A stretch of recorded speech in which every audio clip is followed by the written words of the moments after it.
So I was about to go pick my son up from the airport, and not the airport. Yeah, good.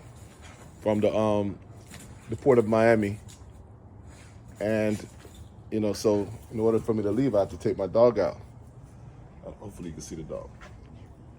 But what happens is, my son. This actually happened to my son one time. Is I walked out the door, this back door. I did not bring my key with me, and the door closed behind me, and I was like, all of a sudden, as soon as that door closed, I thought about my son calling me, telling me he was locked out. And sure enough, when I walked back over to the door, I'm locked out. So annoying, bro. So annoying. So right now I'm just locked out of the house, which is a weird feeling to be locked out of my own house. But yeah, my mother has a key. My son has a key. So I have to wait for my mother, who's going to church, to come over and let me in. The dog don't mind though. She's having a good old time. Don't realize the severity of the situation, so to speak. But yeah, that's what's up right now. Locked out, and yeah, I'm just gonna walk around and see what's going on the outside, because guess what? I never come outside. Never.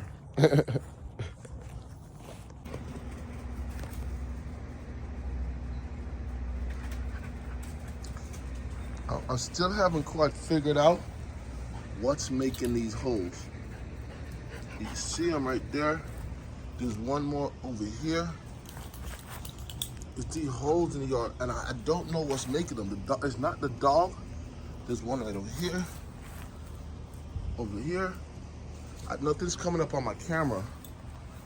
If anybody knows, man, let me know. It's weird. Here's a big one of those holes right here. Yo, YouTube, we back in now. Yeah, I know I've been posting a lot of shorts. I'm a working man, full time. So, listen, so I'm locked out the house, as you already know.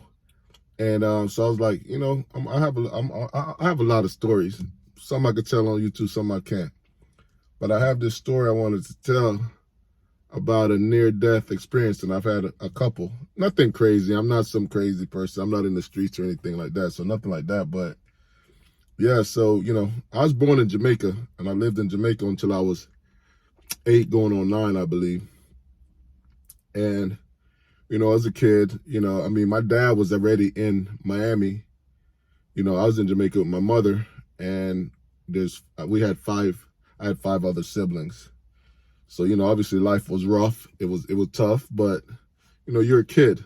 Your existence is what it is. You're not sitting there worried about your circumstances. It is what it is. So I didn't think anything of it. You know what I'm saying? I ate, but it wasn't, we lived in a house for the most part until the end when we moved to the country. We still lived in a house, but, so one day, a lot of kids in the neighborhood. I don't know why in poor countries people have so many kids, but, maybe they ain't got nothing else to do. We're playing hide and seek with some kids from, right around where I lived. And what happened was, in Jamaica, it was normal to walk around with no shoes on. That's a mosquito. I hate mosquitoes. And so I was playing without shoes on, and we're playing hide and go seek in a neighborhood, very much like the neighborhood I live now. There were houses along our own block, and so we were playing hide and go seek outside. And I went to hide, and I was running. I got to an area. There's some bushes. I'm 7 years old, probably at the time, maybe even younger, maybe 6. But I think I was about 7. And I stepped into the bush to go hide. I felt a little pinch in my foot. I looked. I saw blood, a lot of blood. Came to realize I had stepped on a broken bottle. A bottle that had the broken part pointed up, and it was big. It punctured my foot pretty good. Now, obviously, I don't know the severity of it. I'm bleeding real bad. I've bled before, no big deal.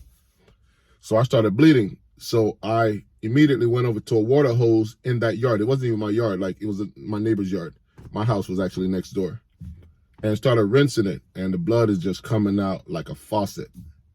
Still didn't think nothing of it. I'm 7 years old, and I'm bleeding profusely. And, I rinsed it. It wouldn't stop. So I started walking back over to my house. I didn't even start panicking or anything. Nobody came to my aid. I don't even think anybody even knew, if I recollect, probably that I was even bleeding, because they were playing hide and go seek. And it was kids outside. So as I walked up the block, I went out to the street, out the gate, and started walking to my house. And all of a sudden, things started to get blurry because there was a hill. Remember, I'm in the islands. There was a hill down the street from us. So the hill started to get blurry and hazy. All of a sudden, I started feeling weak as well. And I was like, man. At the time, I just remember not being able to really do anything. Like, I couldn't really react. Like, I didn't have no energy to do anything. So it started getting really hazy. And all of a sudden, I don't even remember what happened. I bled out right there on the side of the road. Right there on the side of the road, I bled out. So I woke up, late that night in the hospital. I was in the hospital. My mother was there at the time. Mind you, my father, remember, is in America, in Miami. I lived with 2 other siblings. I think it was 3 other siblings with my mother, and my actual 2 older siblings lived with my father's people in the country. But yeah, man, I woke up in the hospital. I spent a couple of days in the hospital, and it was weird. You're a kid. You don't even know that you pretty much passed out from bleeding out. And so I went home after a few days, and obviously you got to chill. You're stitched up real good, and you got to chill. My dumb self, when I got back home, decided I wanted to go walk around. I got stitches in the bottom of my foot, so I went outside. You know what I'm saying? I think I was hanging out with my friends outside the yard. Pop! The stitches opened up. I'm just out. It's a deep cut. Bled out. Started bleeding profusely. So I started going back in the house. And I remember we had a bed, and the bed had curtains around it. Like, it had curtains around. I don't know what it was blocking for. I don't know, for mosquitoes, but we're living in a house. And I remember going in the house and laying on the bed. And sure enough, again, I bled out. Second time from the same injury. I'm on this bed. And this time, though, I remember I was like praying to God that I don't die, because I think this time I knew the severity of it. So I'm praying to God that I don't die, you know what I'm saying, and having my moment, and I passed out again, bled out, and I woke up in the hospital again. This time I think I stayed another couple of days. They restitched it. My mother was so irritated that she decided, you know what, we got to get out of the city. I was living in Kingston. We went up to where my father lived, which is in Manchester, which is country, because she felt like I'd have a better chance for my foot to heal. And sure enough, we went up there, and it opened up again. But this time, I don't remember passing out. We went to the hospital. I think I was coherent the whole time, but this time. And so, I think we stayed up in the country for a while. But it did eventually heal up. But I almost died from the same injury. It was a long ordeal. Over, probably a month and a half or so for this thing to heal up. But it was a deep cut from just innocent enough playing hide and go seek. I have more stories and stuff that I could tell, because living the life in Jamaica when you're a wild child like myself is very adventurous, man. I got some tales to tell y'all. But yeah, man, that's one, man. Hope y'all enjoyed the story.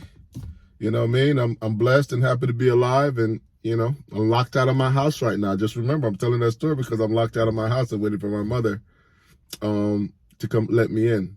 My son actually decided to take a Uber. He was on a cruise. Now look, if my mother gets here, I'm gonna have her recount that story for you all to the best of her memory and what happened with that. So you'll see, I'm not kidding. I shouldn't even really be here. I bled out multiple times. But man, I'm blessed, and y'all stay tuned. I should be adding, but if I can't add, yeah, definitely gonna add some footage though, even if it's not of me, just to add to it. Why not? So my mother is here to let me in the house. My mother's going to church. Now, Mommy, I just told a story about when we were in Kingston and I bled out. And I want you to keep walking and go open the door. To the best of your recollection, how did that go down? How did you find me that I bled out when I cut my foot in the bottom of my foot? How did you find me? How did you know that I was bled out? Oh God. So maybe somebody brought you over to the house. So somebody brought me to the house? Yeah. Did you take me to the hospital? How did I get to the hospital? Oh God, man. Of course you had to go to the hospital. But how did I get there? I got somebody gave us a ride, you know. We Okay. were top of the road, Princess Alice, where I drive that was, and we were top of the road, and this nurse came along, or someone who worked at the hospital, and she was telling me to let you lay down flat, but you know, I didn't have the experience about nursing or anything about medical. So I was sitting you up, but she said to lay you out flat. And somebody gave us a ride. I was passed out, right? Yeah. And somebody gave us a ride to the hospital. Okay.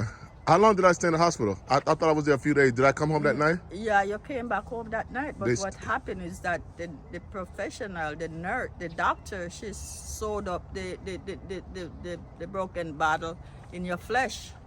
Oh, she didn't even take it out? She just wiped it off. She didn't search and you know, discover the bottle in your flesh. So they was still there. So the second time it opened up because the bottle was still in my foot. And you had infection in there. And there was an infection in there. At that time we were down in Manchester. I thought that was the third. I thought because I know when I went back to Princess Alice Drive, that it opened up one time when I was laying on the bed, and I know the curtains was all bloodied up, and that we went to Manchester after that. Yeah. You know what I'm saying? Yeah. Okay. All right, so I didn't even remember. And then you spent 2 weeks in the hospital. Right. Because that doctor down there in Mandeville Hospital, man, that thing was, you know, the infection and everything, and that thing, the bottle wanted to get out of your system. Right. So I didn't even remember that the bottle was in my foot. Yeah. So I wrapped it, and we got to drive to the hospital in Mandeville, and when the doctor took the clot that I wrapped it with, took it off, man, that blood just spewed like a river. And he jumped and grabbed the wrap and wrap it and admitted you for 2 weeks. You were there So I was in there for 2 weeks. Yeah, and then, yeah, he took a So it was even longer than I thought. I knew I was in there for a while. Yeah. Saw all kinds of crazy stuff when I was in there. Burn victims and everything. Yeah. All right. Yeah, I appreciate you, man. I just wanted. Other things happened with that during that time, you know. All right. Yeah. Well, I want y'all to see. So I'm locked out. My mother came. She going to church to come let me in. But it's a true story. I've had a lot of near-death experiences, haven't I? Mm-hmm. Yeah. Would you say I was a bad child? No. What was wrong with me there? Just curious. So, hey, I'm just telling you, man, I wouldn't lie to y'all, man. But yeah, that's coming from my mother. You know, she let me in the house. Mother going to church, man. I appreciate you. Love you. All right, bye. So she let me in the house. Now I gotta go let the dog in.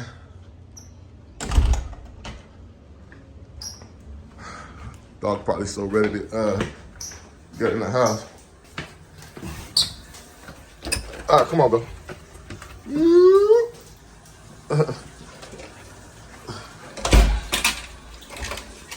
Came back outside because the lighting is better. Man, I hope y'all enjoyed this little glare. That little bit of story time, man. And, you know, I'm going to go throw that thing together. That's 100% a true story. I got other stories that I'll tell later. There's some good stories, man.